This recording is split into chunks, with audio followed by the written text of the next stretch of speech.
C'est une bonne nouvelle. Dans la lutte contre le changement climatique, Colruyt Group s'emploie à reboiser 10 000 hectares de forêt dans la province du Congo central. Un ambitieux projet de reboisement de 12 millions d'arbres qui illustre la bonne coopération qui existe entre la RDC et la Belgique.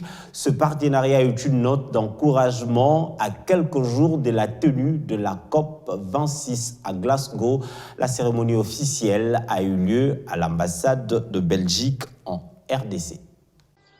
12 millions d'arbres sur 10 000 hectares dans le Congo, c'est la grande ambition qu'affiche la firme belge Colruyt Group en République démocratique du Congo. Ce pays solution à la crise climatique avec ses 65% des forêts du bassin du Congo est placé sur la première ligne du front climatique. Et cet ambitieux projet de reboisement avec des essences endémiques pour la plupart des arbres à chenilles vient renforcer la puissance écologique et aussi économique et sociale afin d'améliorer les conditions de vie des communautés considérées comme le premier partenaire et bénéficiaire. Le but, c'est d'avoir un élément écologique et aussi un élément social.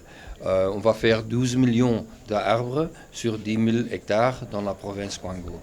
On est très heureux de pouvoir faire ça. On a fait déjà des accords avec les chefs locaux et on a démarré les pépinières avec les 2 NGO. 25 ans d'activité pour une séquestration de près de 120 000 tonnes de dioxyde de carbone.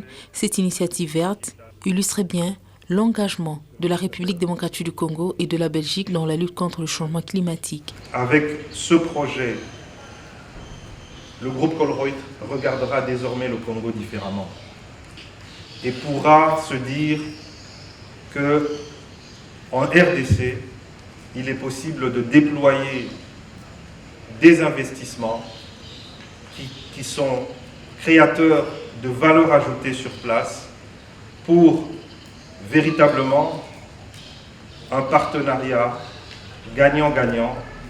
Cette action de Colruyt, qui vient se joindre aux autres actions au pays, est bien accueillie par la population. Toute la prospection de toutes les terres qu'ils ont prises là, c'est dans 2 des 25 groupements de ma chefferie que ça existe. Je les ai accompagnés du début jusqu'à la fin. Je suis très heureux de cet aboutissement aujourd'hui, de ce lancement officiel. Le gouverneur de la province du Congo, choisi comme province pilote, confirme son soutien. Dans un premier temps, j'ai donné 4 000 hectares pour le reboisement. Car en abattant des arbres, vous n'aurez plus de chenilles. Autant ne pas abattre des arbres et avoir la récolte ou la cueillette de chenilles. C'est aussi une façon de préserver cette forêt, une façon de participer à ce déséquilibre climatique.